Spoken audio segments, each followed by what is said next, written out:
नमस्कार साथियों, वासनीति आईएएस में आपका स्वागत है। वासनीति आईएएस द्वारा भारतीय राज्य व्यवस्था और संविधान से संबंधित विभिन्न टॉपिक्स पर एक विस्तृत चर्चा प्रारंभ की गई है। यह चर्चा आपके विभिन्न एग्जाम के लिए महत्वपूर्ण है। जिसका पहला टॉपिक जिस पर हम चर्चा कर रहे हैं वह है प्रस्तावना। सही है, तो पहला टॉपिक है प्रस्तावना, जिसमें हम जो अन्य वीडियो हैं उनमें हम क्या क्या चर्चा कर चुके हैं। हम बात कर चुके हैं इसके बैकग्राउंड पर, पृष्ठभूमि पर, फिर इस प्रस्तावना के तत्व क्या हैं इस पर हम चर्चा कर लिए हैं, फिर इसका इस महत्व क्या है इस पर हम बात कर लीजिए। ध्यान रखना, ये तत्व ये सब क्या है, ये विशेषताएं हैं। सही है, ये क्या है, विशेषताएं। प्रस्तावना की यदि आपको विशेषताएं पूछी जाए तो ये ही आपको क्या करना है, लिखना है। सही है, आज हम बात करेंगे प्रस्तावना की वर्तमान स्थिति। वर्तमान स्थिति क्या है। सही है, तो देखिए, वर्तमान स्थिति का मतलब यह है कि इसमें संशोधन किया जा सकता है कि नहीं किया जा सकता, यह संविधान का अंग है कि नहीं है, इस सभी पहलुओं पर बात करेंगे।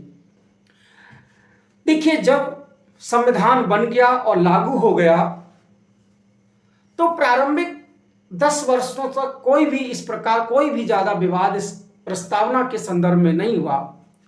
लेकिन सन 1960 में प्रस्तावना को लेकर के एक विवाद उत्पन्न हुआ कि प्रस्तावना संविधान का अंग है कि नहीं है, और यदि अंग है तो संविधान संशोधन के माध्यम से इसमें भी संशोधन किया जा सकता है।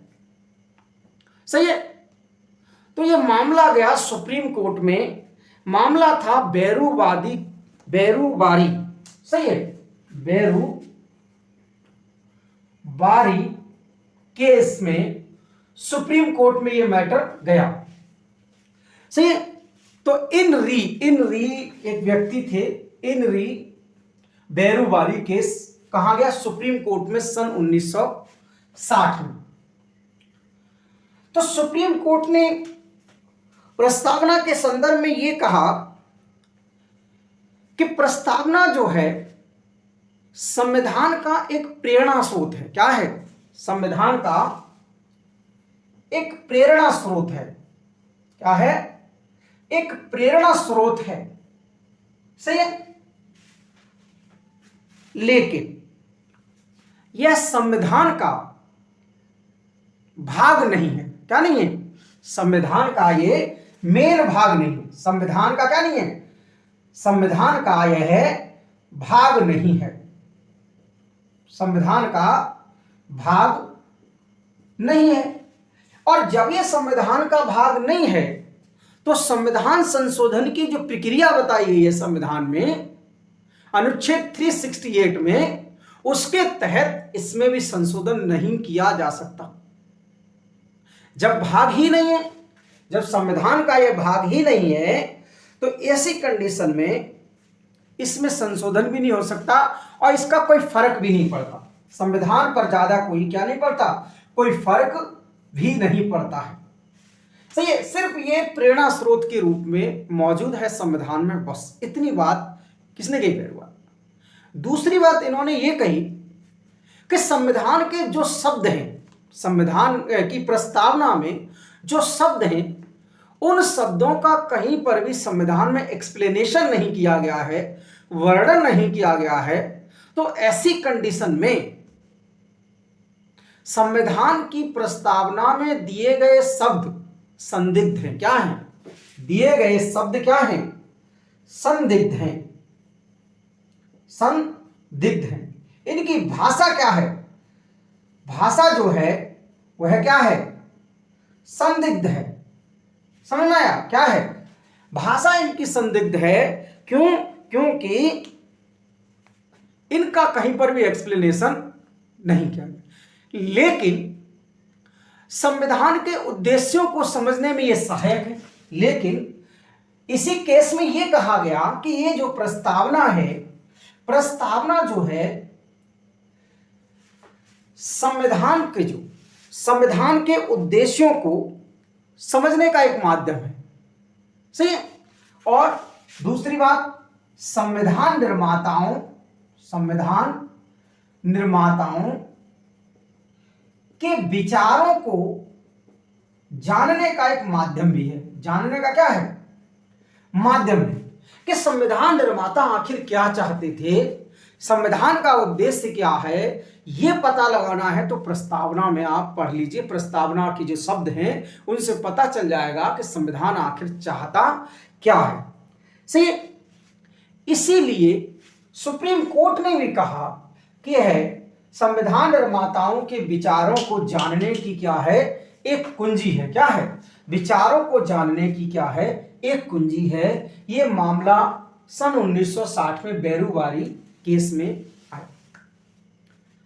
इसके बाद अगले 12-13 साल तक किसी भी प्रकार की ज्यादा इस पर विशेष चर्चा नहीं हुई। हालांकि जो बुद्धिजीवी वर्ग है वो तो चर्चा करता रहा, लेकिन सुप्रीम कोर्ट में कोई मामला नहीं गया। लेकिन फिर मामला गया सन 1973 में। केरल के एक व्यक्ति केशवानंद भारती, क्या नाम? केरल के एक व्यक्ति केशवानंद भारती बनाम केरल राज्य।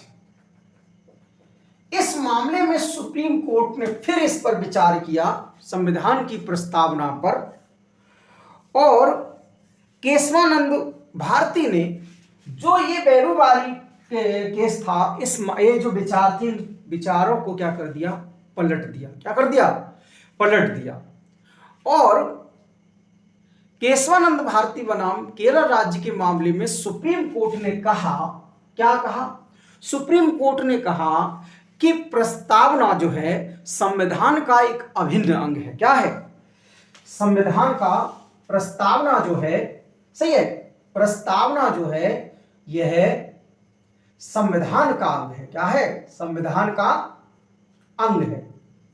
और जब यह अंग है तो इसमें संशोधन किया जा सकता है। क्या किया सकता है? संशोधन किया जा सकता है। इसीलिए आपने देखा है कि 1976 में 42वें संविधान संशोधन के माध्यम से 2 शब्द जोड़े गए, सही है। जब अभिन्न अंग है तो इसमें क्या किया जा सकता है? संशोधन किया जा सकता है, सही है। इसीलिए आपने देखा कि 42वें संविधान संशोधन के माध्यम से 1976 में 3 शब्द जोड़ दिए गए। एक शब्द था, कौन सा शब्द? समाजवादी शब्द। दूसरा पंथनिरपेक्ष और अखंडता, सही है।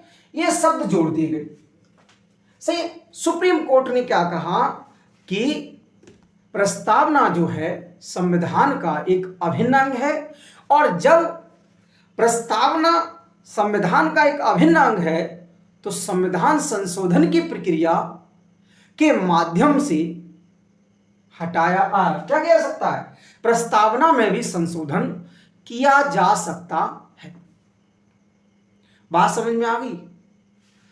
लेकिन साथ ही साथ केशवानंद भारती ने यह भी कहा, इस मामले में सुप्रीम कोर्ट ने कहा कि संशोधन तो किया जा सकता है, लेकिन इन्होंने एक सिद्धांत दे दिया जिसका नाम था मूल ढांचे का सिद्धांत। क्या नाम था? मूल ढांचे का सिद्धांत।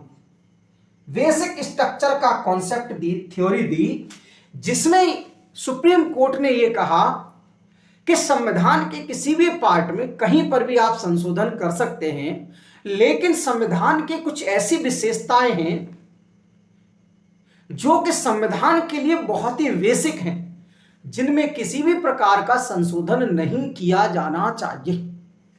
जैसे भारत का संविधान भारत को डेमोक्रेटिक कंट्री घोषित करता है, तो आप ऐसा नहीं कर सकते कि डेमोक्रेसी समाप्त कर दे, नहीं।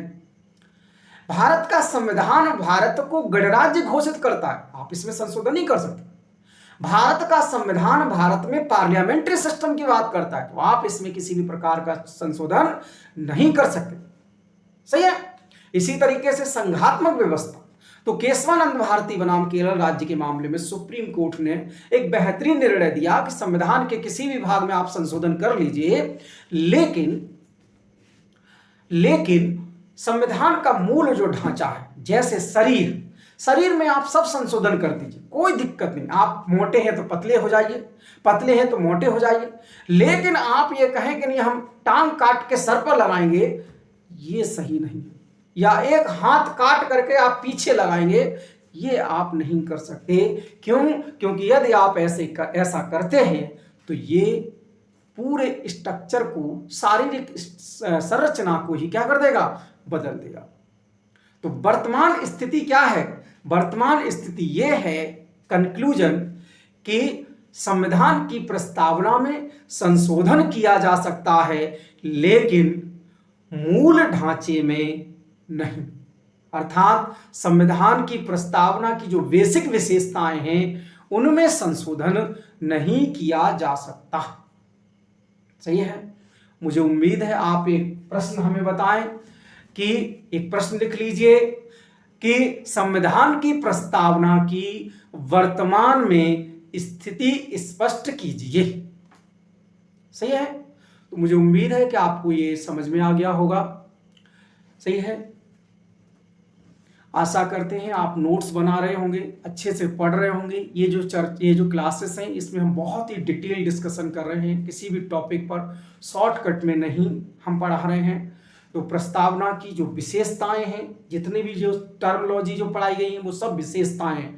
महत्व तो हमें समझ में आ गया, प्रासंगिकता क्या है, रिलीवेंसी क्या है, सिग्निफिकेंस क्या है, ये सारे टॉपिक पर आपसे हमने डिटेल डिस्कशन कर लिया। सही है। वीडियो अच्छे लगे हों तो आप चैनल को सब्सक्राइब कर लीजिए, और नेक्स्ट वीडियो जो है वह है नए टॉपिक के साथ हम आपके सामने उपस्थित होंगे। धन्यवाद।